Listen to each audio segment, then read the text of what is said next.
I abandoned my autistic son, and I feel fine about it. I know this sounds bad, but hear me out. Raising a disabled son has been hard. My son is a particularly bad case, and I just can't deal with him anymore. Nobody will help me deal with him either. I've given almost 20 years of my life to this very difficult person, and it's time to focus on myself. I feel like you're going to think I'm a jerk when I tell you what happened, but let me say first that my son really likes water. That should soften the blow. My son is 18, diagnosed autistic, and intellectually disabled. He's supposed to be legally an adult, but he's mentally closer to an infant. He's still wearing diapers. He's not potty trained. He smears his own poop on the walls. He'll pee wherever he pleases. He can't talk. All he does is start randomly screaming and will attack anyone for no reason. For whatever reason, he thinks putting on a shirt, pants, and shoes is going to destroy him. We can't go out in public anymore because of him. He's left dents and holes in our walls. He broke everything the whole family has ever owned. There are so many issues with him that I can't begin to name them all, but all of them led to many turning points in my life. He cost me my marriage and the rest of my children. My husband left with my 2 remaining children, and I haven't seen them in over a year. My husband was tired of having to replace everything our son broke while the house was constantly in shambles. The divorce isn't even finalized yet, but I couldn't save what was left of my marriage. He robbed my older and younger children of their childhood. I haven't seen or spoken to my now 23-year-old daughter since she went away to college. When I ask my daughter to come visit, she tells me she'd rather live with a pimp than come back home. He took away the only family I had left. He robbed us of Christmas, summer vacations, everything that could have brought us together. I couldn't take it anymore. So I took him to the one place he found himself strangely attracted to, Lake Pontchartrain. We live not far from the lake, and being the escape artist he is, he would sometimes make his way to that lake, surprisingly without getting run over. It's a very pretty lake. Someone not from the area would mistake it for the ocean. Since he liked it so much, I left him there, and I never looked back. As wrong as that was, I considered disappearing anyway because I have nothing else left. He can't take care of himself. He'll never be able to grow up, get an education, get a stable career, buy a house, and start a family. I feel like my energy is wasted caring for an infant in a grown man's body. Doctors, therapists, they were no help. None of the care home places nearby will take him, even if I had the money. I give up, and I'm drained. I understand this original poster was probably using a throwaway account, but the fact that their username is a Loch Ness reference feels like it might be in poor taste. Caregiver fatigue is a real issue, but this is the first time I've seen a Redditor suggest that the only proper solution is to abandon a human being. I can't believe there are 0 state-run facilities that would take him in if OP is unfit to care for him. To be honest, I had doubts about this story. I kept waiting for the twist reveal that OP was a dog mom, and she was actually talking about her untrained husky.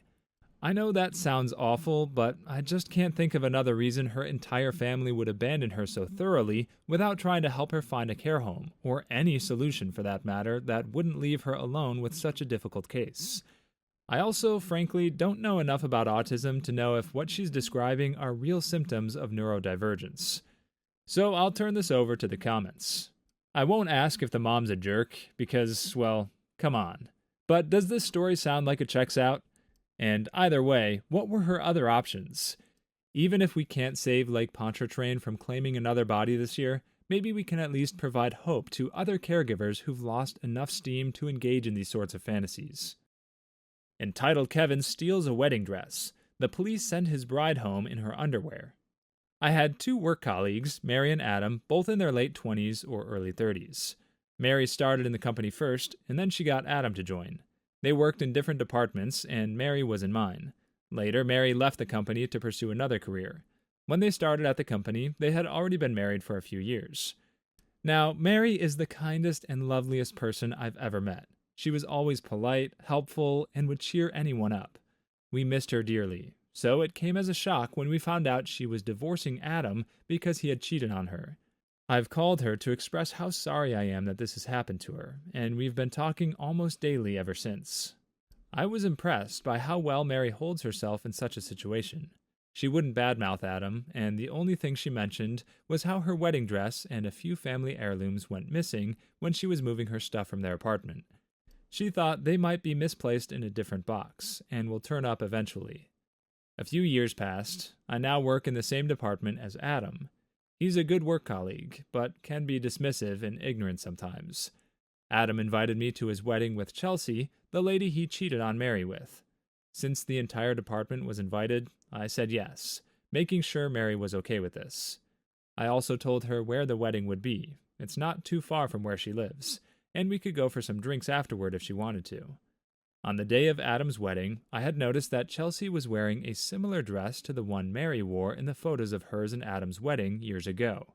So without thinking, I snapped a picture and sent it to Mary with a caption saying, "Doesn't this dress look familiar?" Mary saw the message, but she didn't respond. Then, about an hour later, the police showed up at the venue. I need to add that the police in our country are ruthless, and any theft is considered a criminal matter for the police to deal with. The police asked Chelsea to take the dress and all her jewelry off. Chelsea refused and started arguing with them, and then Adam joined in. As they were rude to the police, they were taken to the police station. Everyone at the wedding had to leave. I tried to call Mary, but she wouldn't pick up the phone. As we found out later, Chelsea was wearing Mary's wedding dress and her heirlooms. Mary spotted them on her in the picture I sent to her and called the police. Apparently, she had previously asked Adam if he had them, and he declined, saying he never saw them. So after she saw the picture, she knew he was lying and stole them. Chelsea had to leave the wedding dress and jewelry at the police station and go home wearing her underwear and Adam's jacket after they were bailed out. Yesterday, Adam returned to the office and went completely mental on me, blaming me for sending a picture to Mary and ruining his wedding. He also called me a jerk for what I did. Am I the jerk for ruining my work colleague's wedding and getting them arrested? To be fair, I don't think OP is right to call the police in her country ruthless for considering theft to be a crime. I think that's actually pretty universal. Although it is ruthless for them to show up and order a bride to take all of her clothes off in public without any investigation whatsoever to ensure an actual theft took place. Also, the police in most civilized countries I'm familiar with do not send you home without pants, even if you were arrested without them. The weirdest part of this story is that it feels like we're supposed to be celebrating the karmic retribution of this bride being so embarrassed, yet Adam was the one who committed the theft. We don't know if Chelsea was aware of it, or if she was aware that he was married when they began seeing each other. But if you aren't familiar with Reddit, it's helpful context to know that they really hate cheating. A lot of people won't care if Chelsea knows or not. They'll still be cheering this ending. Either way, OP's not the jerk for snapping a picture of a stolen dress, obviously. And there's no debate about Adam being the jerk here. But what about Chelsea, or the police? Those are the more divisive issues in this story. How do you feel about them? Let us know your thoughts down below. My sister refuses to terminate her pregnancy, but wants me to raise the baby. I know this sounds bad, but I need to get this off my chest. I'm 22 and have been raising my siblings ever since my mom abandoned us for another man. I was rather young, 15 years old, when the lives of 5 underage kids fell on my shoulders. My siblings are 17-year-old Emma, 14-year-old Jesse, 11-year-old Jacob, 8-year-old Anna, and 5-year-old Alexa. I want to point out that Anna and Alexa are my half-siblings, but when Mom abandoned us, I couldn't bring myself to leave them. It's a long story, so I won't get into detail. It's been very hard to take care of them, honestly. I had to give up many things in my life so that I could give a better life to my siblings. I know how hard it is for them to be left alone without the support of their mom and dad. So I did my best to make sure that they won't lack for anything. I tried to work multiple jobs so that they could join clubs they wanted, and to get them relatively good stuff so that their classmates won't make fun of them. I tried to be there for them when they needed me, regardless of how tired I was. I genuinely tried my best. In the last couple of years, I worked as an exotic dancer to get money to send my older siblings to college. I'm ashamed of working there, but if that's what it takes for my siblings to have a decent life, I can put up with it. But here's the thing. Recently, Emma got into a relationship with this one guy. Not the best, to be honest. He sets off many red flags. I've tried to talk to Emma, but she didn't listen. So I thought maybe it will just be a short-lived relationship. But a week ago, Emma comes to announce during dinner time that she is pregnant, and that she's made up her mind about keeping the baby. I've tried to talk to Emma about how it's not right, and that she should be concentrating on getting to college, or anything else that will help her achieve her dreams. But she said that she made up her mind, and that I won't change it no matter what. When I asked how she was planning to take care of the baby, she said, "I have you. You will help me with the baby. I'll go to college when the time comes, and you will take care of the baby during that time." I was a bit taken back, but to summarize all this, I've told her how I'm not going to do it, and if she wants to keep the baby, then she has to figure something out on her own. I'm sorry, but I can't put myself through that roller coaster of taking care of a baby when I went through that 5 times already. Emma got mad at me. She yelled at me and told me that it's my responsibility to take care of her and the rest of the family, and that since I did it before, I can do it again. She said that because I make good, dirty money, I can afford to have another baby and take care of it whilst she will get her life in better condition than I already made for her. I've repeated that I did my best, and I don't want to care for another baby. But she just called me the worst sister every time. All that made me rethink everything. Am I the jerk for telling her to terminate the pregnancy? I don't know, I feel like a horrible person, but I don't know where else to go for advice. That's a pretty loaded question. I'd say ordering someone to terminate a pregnancy is always a jerk move, but refusing to raise the baby for someone who wants to keep it without caring for it herself, that's justified. If she simply doesn't want to abort the baby for moral reasons, she should be seeking other options. It's not like her cat just had kittens and she's looking for friends to take them. She's trying to force a massively expensive commitment onto somebody who's barely scraping by. That's not okay. Of course, that's assuming this happened. Some people noticed how odd it was that the mother abandoned OP's family 7 years ago, yet one of the half-siblings was only 5 years old. There are 2 explanations for this.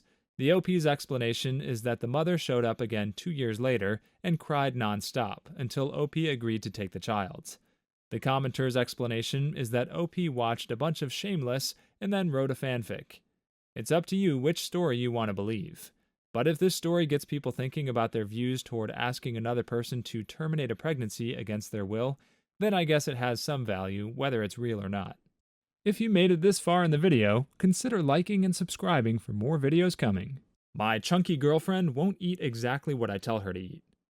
I'm 27 years old and have a girlfriend of 6 years who I live with. When we first got together, she had an athletic body. That all changed the past couple of years when she got promoted and started working longer hours. She started smoking grass every night, claiming that it helps her relax after a hard day's work. She also started eating like trash. She's about 19 pounds heavier than when we first met, and on her 5'2" frame, it definitely shows. After ignoring my subtle hints for the last year, I finally sat her down last month and said enough is enough. She needs to make an effort to get healthy. She agreed with that and asked me to help, since I'm in great shape myself. I did everything to support her in losing weight. I paid for an expensive supplement program. I woke up early in the morning and prepared her healthy lunches she could take to work. And when she got home from work, I had a healthy dinner prepared on the table. I added her to my gym plan and even bought her a road bicycle. Today, I borrowed her car and found fast food wrappers everywhere, along with receipts of recent purchases. This led me to check our joint bank account, and I saw she's been picking up fast food every day since we had that discussion about her getting healthy. Not only that, she was also buying fast food during work, suggesting that she's been throwing away the meals I've prepared. This really ticked me off. I confronted her, and she started crying and took accountability for her lack of discipline. I was telling my girlfriend's sister about this ordeal, and she said I was being a controlling jerk. But from my perspective, I simply want her to be healthy. I think I went above and beyond in my approach and how I dealt with this. Being 5'2" and gaining 19 pounds of fat rapidly, she's setting herself up for heart disease and diabetes. And she's only getting heavier and could cause issues to her knees. Also, we don't even have kids yet, so to be gaining this type of weight so rapidly is definitely concerning to me for her health. A lot of comments on this story are debating whether 19 pounds is a lot for someone of that height. It depends on a lot of things, since different people don't always wear their weight the same way. But that's hardly the issue here anyway. The real issue is that OP thinks it's his job to control his girlfriend's weight.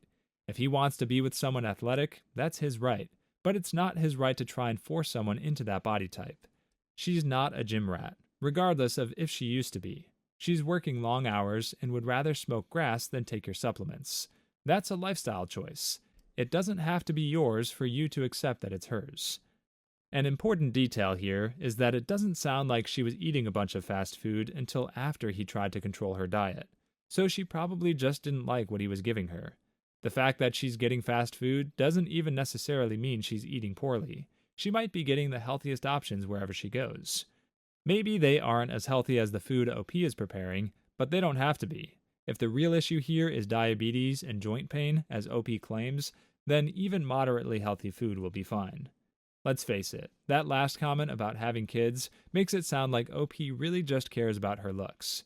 If she can gain this much weight without being pregnant, what happens if she ever gets knocked up? And the answer is, she'll gain weight for at least a little while. Deal with it. Stay in the relationship or don't. But controlling your partner's lifestyle is never an acceptable answer. Sometimes going above and beyond in telling another person what to do is the exact red flag that should be concerning. I'd rather send my brother to bed hungry than eat scrambled eggs. We came back from a trip last night. It was late, and my little 5-year-old brother Neil and I were hungry. I'm a 17-year-old female, for the record. My parents bought 2 sandwiches for us. I need to add that my parents are against fast food. The number of times I've eaten fast food in my entire life is less than 10, and I really love fast food.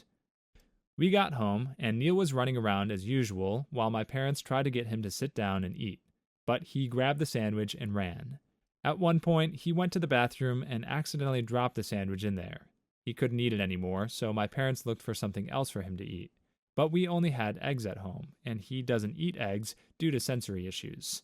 Plus, it was too late to get anything for him. My parents told me to give my sandwich to my brother and eat eggs instead. They said if I do this, they will buy one for me tomorrow. I know they wouldn't because that's what they always do. Every time I give Neil something, the next day I ask them when they're buying it for me, and they say, "Oh, we're not actually going to buy it for you."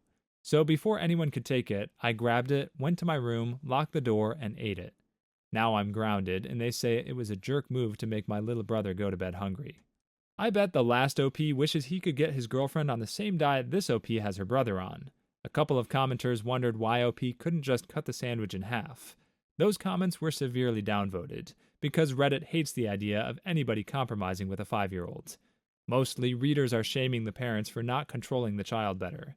A suspicious number of commenters work in daycare centers, where every 5-year-old sits and eats in perfect, well-behaved silence.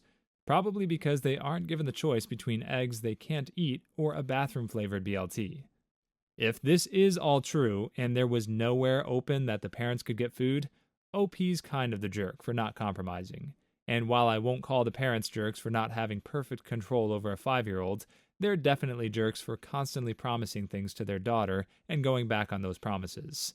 They raised one kid to be spoiled, and the other to be overly distrusting. Both children are selfish. One by force of habit, and one as a sheer defense mechanism. Rarely do you see parents fail both their children in such polar opposite directions, but this pair pulled it off.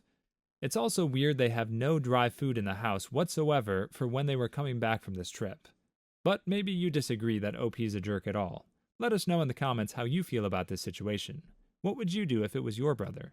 Please leave your stories in the comments. I'd love to make a video of them in the future. Also, don't forget to like and subscribe.